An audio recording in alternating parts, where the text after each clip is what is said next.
Nkodo Sitoni, artiste Bikoutsi, est honni.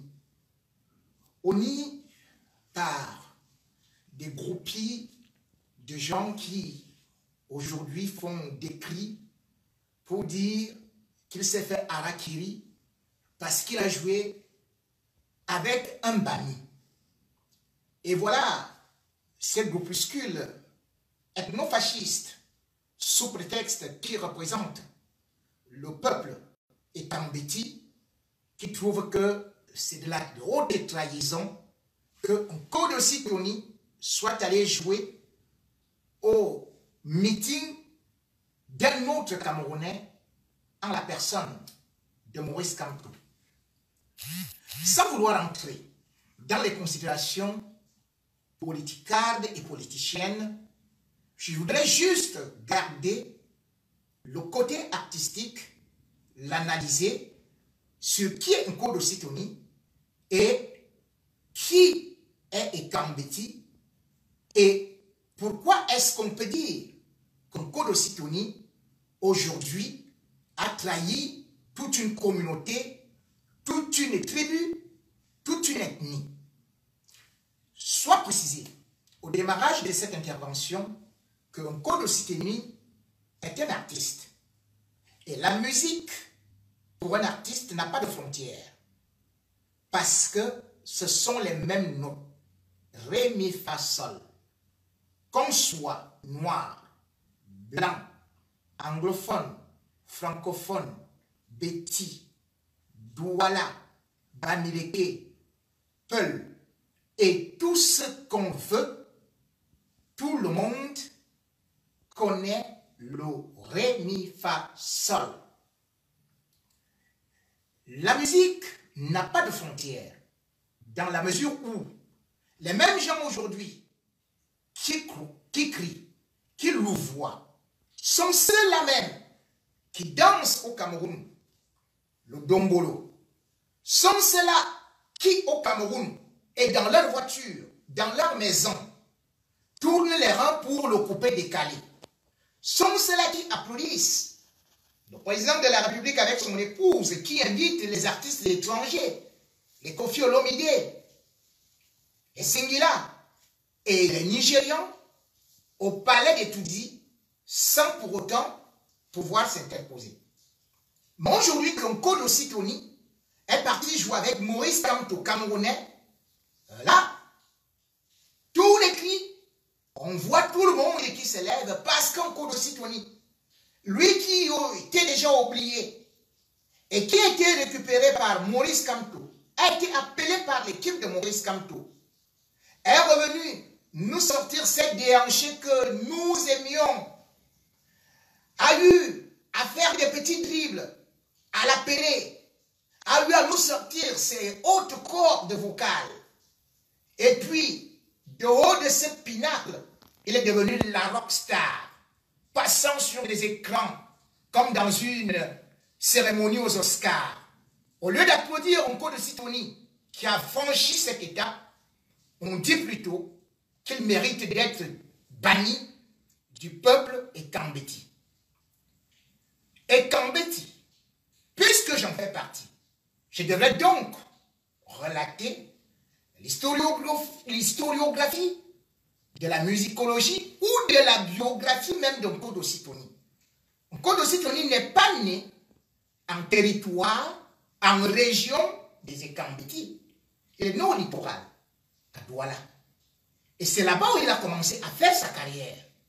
Ceux qui aujourd'hui veulent dire que Nkodo Sitoni a prêté flanc au Bamileke ignorent que depuis fort longtemps, son succès s'est construit avec le peuple Bamileke, avec les ingénieurs Bamileke, avec des producteurs Bamileke, et il n'est pas le seul, puisque des Bamileke ont contribué à ce que le Bikoutsi soit aujourd'hui un rythme qui a eu à traverser la région, les régions du centre, du sud, de l'est, où il était cantonné, pour aller au-delà du Cameroun.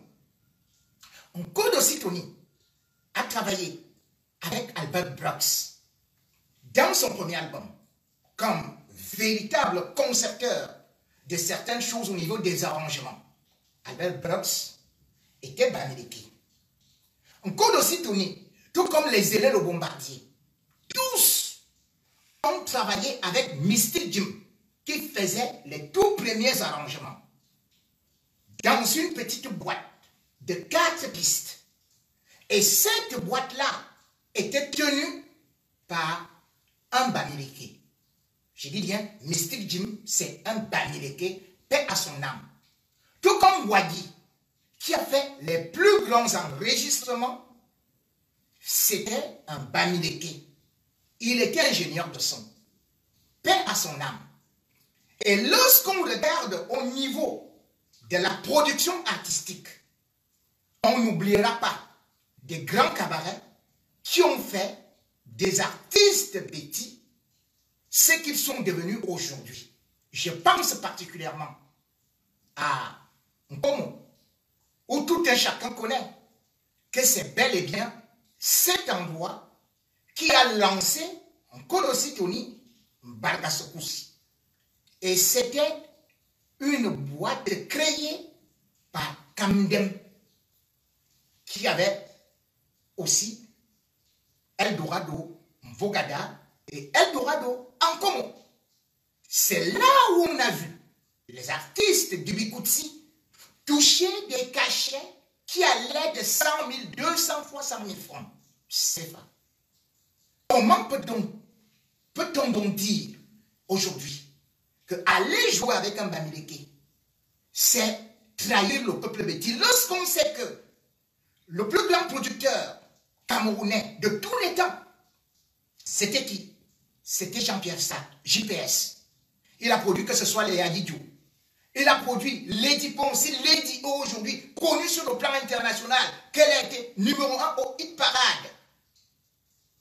Sur des grandes chaînes comme 13 Télévisions.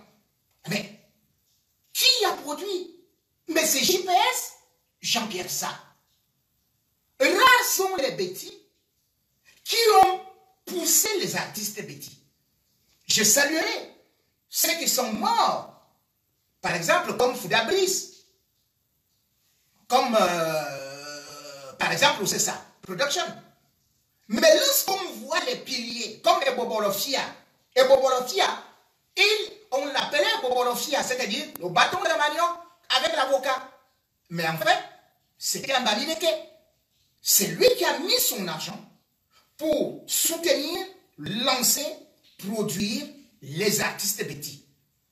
Ceux qui sont vivants, je pense particulièrement à un grand frère comme Ekex. Ekex a mis son argent pour produire les gens comme Salabokono.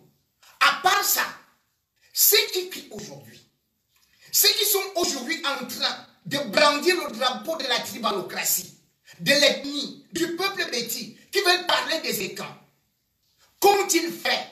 Qu'ils nous disent un seul artiste béti qu'ils ont pu former, un seul artiste béti qu'ils ont pu produire.